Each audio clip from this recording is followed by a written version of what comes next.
Exam बहुत पास आ चुका है। बहुत सारे बच्चों ने कमेंट किया कि भैया आप कुछ ऐसा ट्रिक बताइए जिसके माध्यम से हम अपने ऑब्जेक्टिव को इतना अच्छा से टिक करके आए कि उसका जो सही होने का चांस है वो बहुत ज्यादा हद तक बढ़ जाए। तो आज की इस वीडियो को पूरा ध्यान से देखिएगा, क्योंकि इसमें 3 टिप्स बताऊंगा जिसमें कि आपको पता चलेगा कि आपको ऑब्जेक्टिव कैसे लगाना है कि आपका जो ऑब्जेक्टिव का सही होने का जो चांस है वो अधिक से अधिक बढ़ जाए।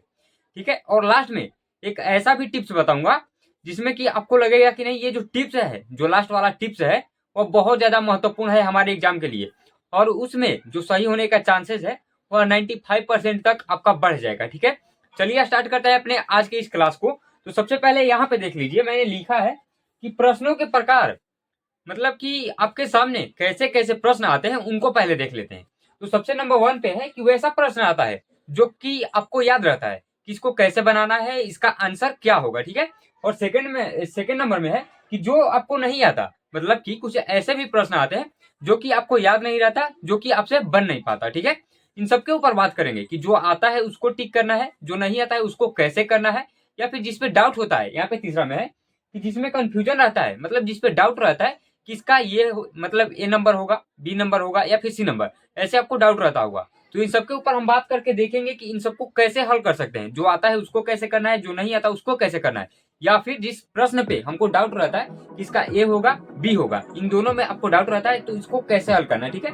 चलिए स्टार्ट करते हैं टिप्स नंबर 1 के साथ। तो टिप्स नंबर 1 में है अलग वैल्यूज को हटाओ। क्या बोला है? अलग वैल्यूज को हटाओ। मतलब कि जैसे मान लीजिए आपके सामने कोई ऑब्जेक्टिव आया, यहाँ पे मैंने लिया है, जैसे मान लीजिए ये ऑप्शन है हमारा और ये 4 ऑप्शन है। ठीक है।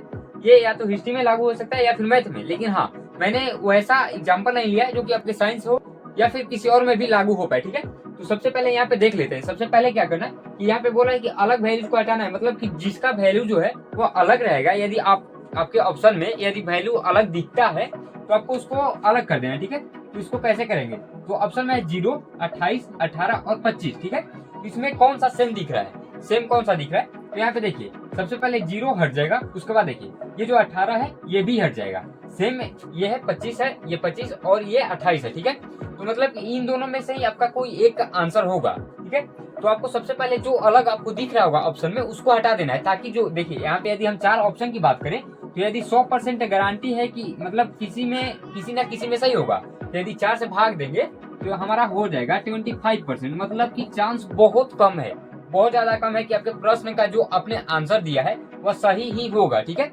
यदि आप ये 2 ऑप्शन को हटा देंगे तो आप 2 ऑप्शन में किसी एक को आंसर करेंगे तो आपका जो चांसेस है वो मतलब कि 50-50 हो जाएगा। आपका जो चांस है वह बढ़ जाएगा कि नहीं ये प्रश्न सही होगा ही होगा। ठीक है। उसके बाद देखिए जैसे इसका एग्जांपल देख लेते हैं। तो बोला है 2, 4, 6, 20। इसमें सबसे पहले तो अलग यही दिख रहा है, 20 नंबर दिख रहा है। तो इस 20 को काट देंगे, 20 को काट देंगे तो बचा 2, 4, 6। मतलब कि आपके सामने से एक ऑप्शन घट जा रहा है। यदि आपके पास जितना कम ऑप्शन रहेगा आप उतना ही क्वेश्चन को सही करके आएंगे। ठीक है। तो सबसे पहले आप ऑप्शन को काटना सीखिए कि कौन सा ऑप्शन इस प्रश्न के लिए उपयुक्त नहीं है। ठीक है। तो यहाँ पे 20 नहीं होगा और बचा 2, 4, 6। तो आपको 2, 4, 6 में से ही किसी को एक को टिक करना है। ठीक है। उसके बाद देखिए टिप्स नंबर 2 पे बात करते हैं। तो 2 में बोला है कि समान आंसर ट्री। क्या होता है कि आपके एग्जाम में किसी किसी प्रश्नों का जो आंसर होता है वो समान रूप से देता है। जैसे मान लीजिए यहाँ पे देखिए एग्जाम्पल में 2 है, 6 है, -2 है और 10 है। तो ये 6 और ये 10 ये हट जाएगा, और समान का बात कर रहा है तो 2 है, -2 है। तो इन दोनों में से ही कोई एक होगा। ठीक है। मैंने बार बार बोला कि आपके सामने जितने कम ऑप्शन रहेंगे आपके प्रश्नों का सही होने का चांस उतना अधिक रहेगा। ठीक है। तो यहाँ पे 2 आंसर दिख रहा है, 2 और -2, ये वाला इसका है। ठीक है। ये तीर का है। ठीक। तो ये 2 और -2 इन दोनों में से कोई एक होगा। आप ऐसे अपने ऑप्शन को कम कर सकते हैं कि कौन सा जो ऑप्शन है वो इस क्वेश्चन का आंसर नहीं हो पाएगा। ठीक है। तो यहाँ पे ऑप्शन कम करना सीखिए। और उसके बाद देखिए एक और एग्जाम्पल देखते हैं। तो 6 बोले, 6 √9, 9, 4। मतलब कि ये 4 और ये 6 कट जाएगा। ठीक है। और बचा क्या? 9 और √9। तो इन दोनों में से ही आपका कोई एक आंसर होगा। ठीक है। तो आप ऐसे अपने आंसर को पहचान सकते हैं। ठीक है। मतलब कि आप अपने ऑप्शन को कम करिए, काटिए और उसके बाद अपने आंसर को लगाइए। ठीक है। और बात करते हैं तो टिप्स नंबर 3 में बोल रहा है कि B and C option strategy. बहुत सारे एग्जामिनर क्या करते हैं, जैसे मान लीजिए यदि आपके क्वेश्चन का आंसर, जैसे मान लीजिए आपके सामने 4 ऑप्शन आता है, ए आता है, बी आता है, सी और डी। ठीक है। ये 4 ऑप्शन है आपके सामने। यदि एग्जामिनर जो है वो आपको ए में ही आंसर दे देगा तो आपका टाइम तो बच जाएगा, आप आगे ऑप्शन पढ़ेंगे ही नहीं। तो करता क्या है कि या तो बी में नहीं तो सी में आंसर को देता है, ताकि जो बच्चा है वो पूरे ऑप्शन को पढ़े और पूरे ऑप्शन को पढ़ने के दौरान उसका जो टाइम है वो इस ऑब्जेक्टिव में, इस प्रश्न में उसका टाइम खर्च हो। ठीक है, मतलब कि पूरा खेल होता है टाइम का। यदि आपके पास टाइम रहेगा तो आप बहुत ज्यादा अच्छे तरीके से अपने आंसर को लिख के आएंगे, जिसके कारण से आपको फुल मार्क्स मिलेगा। ठीक है, तो कोई भी एग्जामिनर ये नहीं चाहता कि बच्चे के पास इतना ज्यादा समय बच जाए कि वो प्रत्येक क्वेश्चन को आराम से एकदम धीरे धीरे लिखे। ठीक है, तो यहाँ पे एग्जामिनर क्या करता है, या तो बी में नहीं तो सी में आपका आंसर दे देगा, ताकि आप इस पूरे ऑप्शन को आप पढ़िए और ये आपको सोचने में टाइम लगे कि आंसर कौन सा होगा।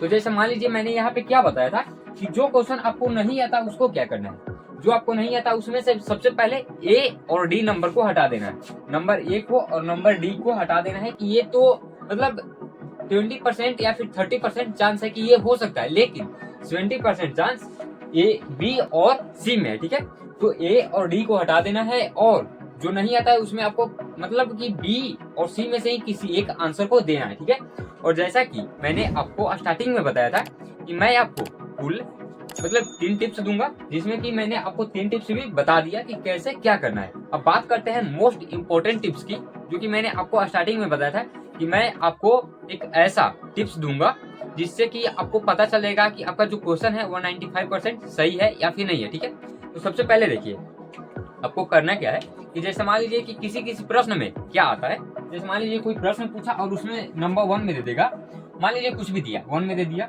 2 में दे दिया, 3 में दे दिया और 4 में बोलेगा, 4 में क्या बोलेगा कि ऑल ऑफ दीज, क्या बोलेगा ऑल ऑफ दीज। ठीक है, 4 में बोलेगा कि ऑल ऑफ दीज। ठीक है, और किसी में क्या होता है कि 4 में बोलता है कि नॉन ऑफ दीज। ठीक है, नॉन ऑफ दीज, तो इसमें क्या होता है कि जैसे मान लीजिए नॉन ऑफ दीज मतलब इनमें से कोई नहीं, ऑल ऑफ दीज मतलब इनमें से सभी।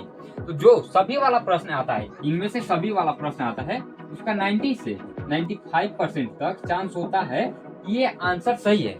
जैसे मान लीजिए आपके सामने कोई प्रश्न आया और उस प्रश्न में आपको नंबर डी या फिर कहीं पे भी ऑप्शन में दिखता है कि इनमें से सभी, तो आप उसको लगा के आइएगा। जैसे मान लीजिए आपको यदि नहीं पता है कि इसका आंसर क्या होगा, यदि आपके सामने दिखता है कि ऑल ऑफ दीज या फिर इनमें से सभी, तो उसको आप लगा करके आइएगा। ठीक है, क्योंकि वो सही होगा ही होगा। क्या बोला हूं मैं कि 90 से लेकर के 95% तक चांस होता है कि वह आपके एग्जाम में जो प्रश्न है वह उसका जो आंसर है वह डी या फिर कोई भी ऑप्शन हो, ऑल ऑफ दीज यदि दिया है तो वही होगा। ठीक है, यदि आपके एग्जाम में जो बोला है कि नॉन ऑफ दीज, इनमें से कोई नहीं, तो उसका जो चांसेस है वो बहुत कम होता है, 10 से लेकर के 15% तक होता है कि ये सही होगा।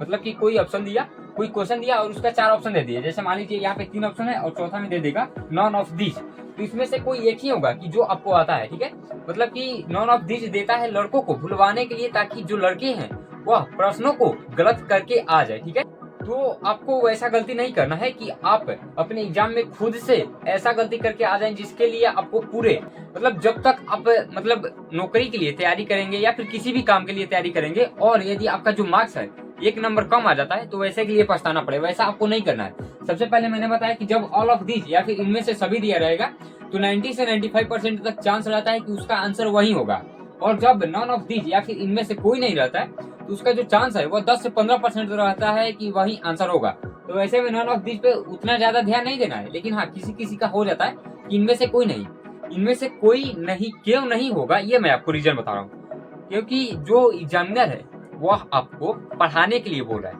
मतलब पढ़ने के लिए बोल रहा है। ऐसा नहीं कि वो आपको बोला है कि नॉन ऑफ दीज दिया है तो तुम इसमें से मार के चले जाओ, वो आपके माइंड को चेक कर रहा है कि आपने कितना पढ़ा है। ठीक है, तो 90% जो चांस है वह ऑल ऑफ दीज में होता है, लेकिन 10 से लेकर के 15% चांस जो होता है वह नॉन ऑफ दीज का होता है। तो जहाँ पे भी ऑल ऑफ दीज दिखे, इनमें से सभी दिखे, उसको टिक करके आइएगा, और जहाँ पे नॉन ऑफ दीज दिखता है, इनमें से कोई नहीं दिखता है, उस क्वेश्चन को, उसके आंसर को, मतलब कि चारों ऑप्शन को ध्यान से आपको पढ़ना है। उनमें से मतलब कि यदि आपको लगता है कि नहीं ये जो नॉन ऑफ दीज है इनमें से कोई नहीं है वही होगा, तभी लगाइए। यदि आपको नहीं लगता तो ए बी सी 3 ऑप्शन में से किसी एक को टिक करके आइए। ठीक है, तो इसी के साथ जो है आज का हमारा जो क्लास था वह समाप्त होता है, और मिलते हैं अगले वीडियो में। तब तक के लिए धन्यवाद। और अभी तक आप इस वीडियो को लाइक नहीं किए तो लाइक कर लीजिए और साथ ही चैनल को भी सब्सक्राइब कर लीजिए।